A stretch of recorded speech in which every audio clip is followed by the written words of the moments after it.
companies and organizations um, have to evolve, especially in India, from what it was 30 years ago. So, in 2000, I did one internship at a tractor company.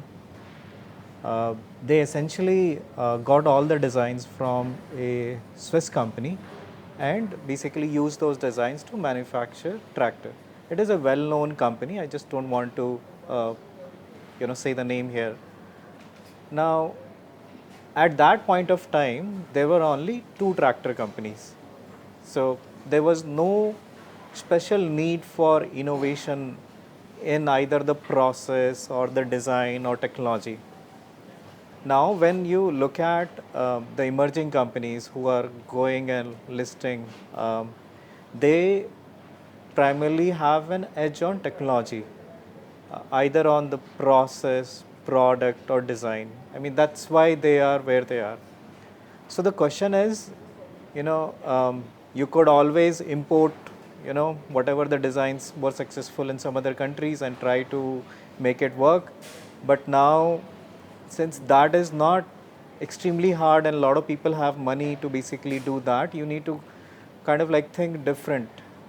Um, Now, let's just say if you are somebody who is already listed and have made somewhere, how can you stay ahead of the curve or at least be part of that curve?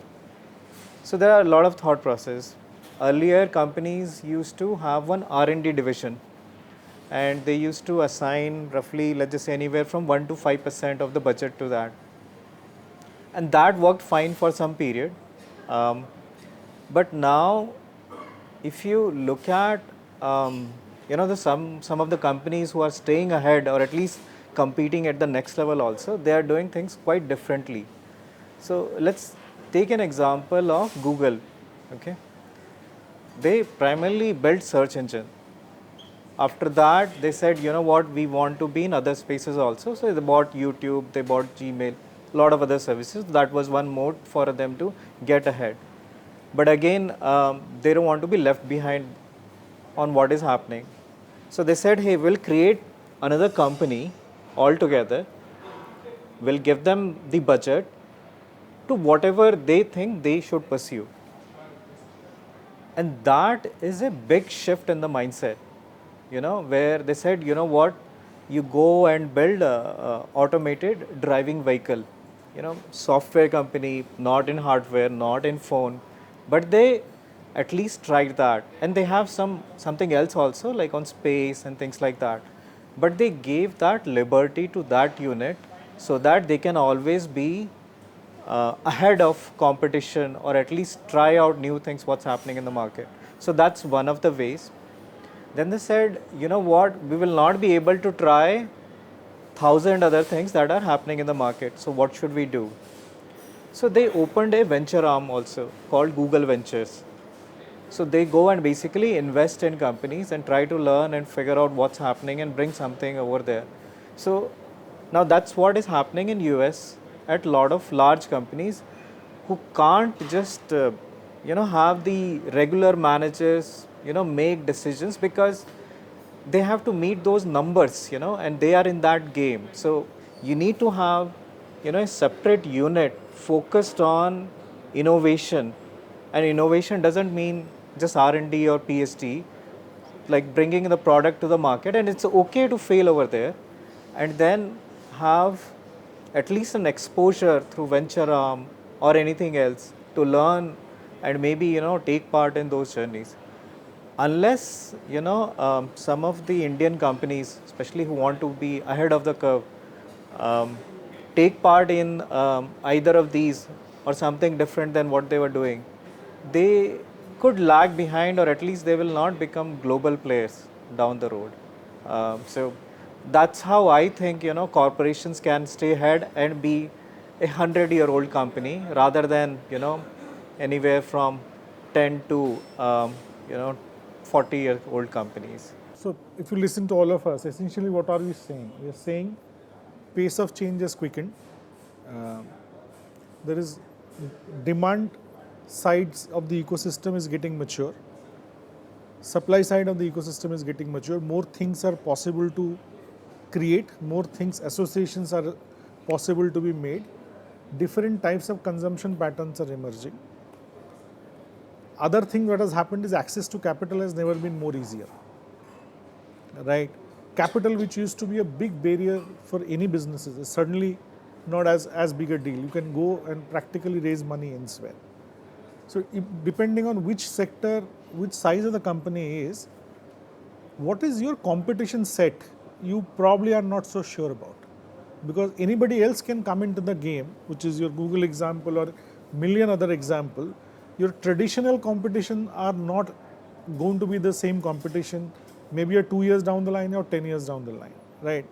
So if you're not thinking on the game, and if you're not thinking who is consuming your product and service, why they're consuming it, and what else can they delight you, and if this is not a constant question in the organization, right, whether you do it through enabling culture or you do it through an R&D budget, but if your sources of growth and if your sources of what is your strength, it could be a partnership, it could be an R&D, if you're not constantly questioning those assumptions, you're waiting to be disrupted. Audacity of the bet he spoke about, I mean, not all bets will be audacious, but it's almost an existential question today that if you're not really paranoid about delighting the customer and thinking and being ahead of the customer, you're going to be surprised. And that's the irony, right? We don't take time to hit the pause button. So while we know all this exists, we're also into that eternal race where there is no time to stop and think that you need to ask these questions. I can add something on, again, more from the, if you are continuously innovating, usually what happens, the audacious the goal is, you will mostly be, regulatory framework will not happen. That usually lacks. Innovation would always be first, regulation follows soon after. So just talking from experience, when just freshly out of college, I joined the very early space technology companies in India. Okay. At that time, space tech in essence was not identified as a sector itself.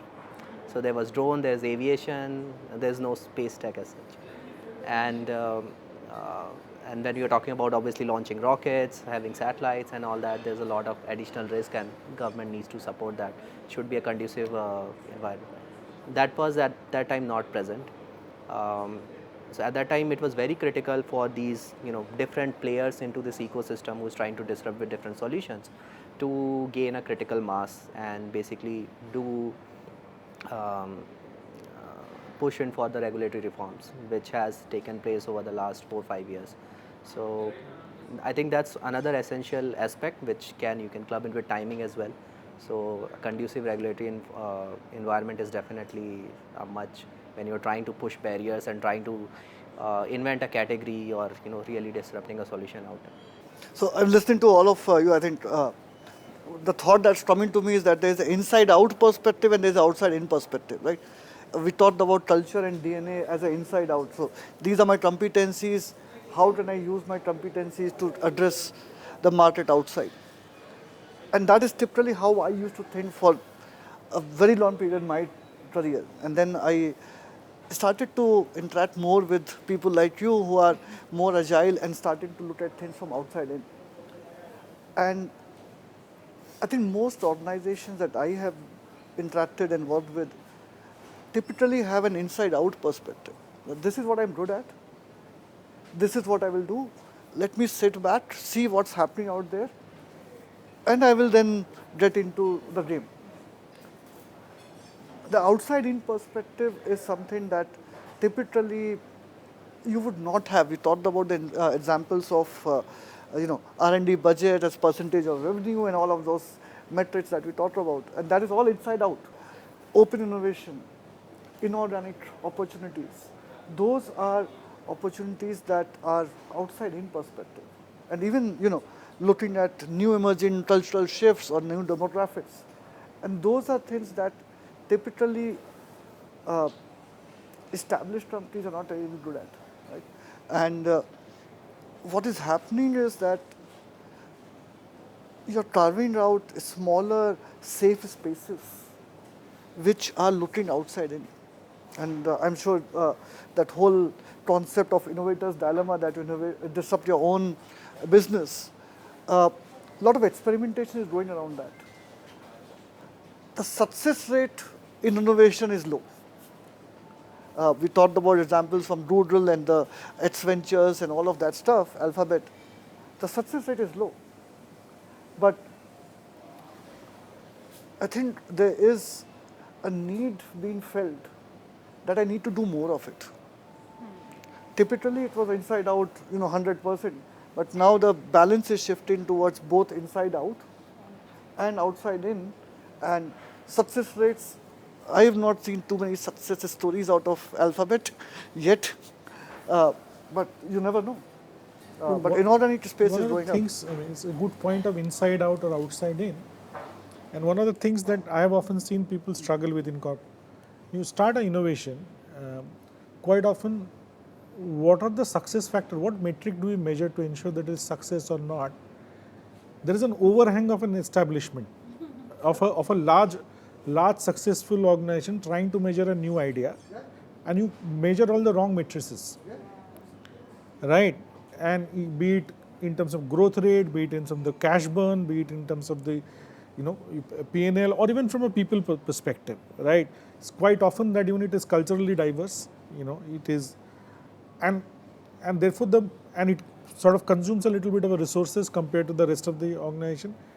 But as new ideas, I think the measurement matrices has to be very different at different points of time. And that's what most of the people get wrong, and probably that's also one of the reasons why a lot of innovation fails, right? Because you dream the big dream, which is at the end of the journey, and you put that measure at the beginning of the journey, and it sort of doesn't add up. And probably that's a lot to reflect on. Yeah. So, adding to his point, we know that Kodak invented camera, but for good reasons, they decide to not pursue it. I mean, the management was not fool, even though at times on social media we say that. They made a good financial decision.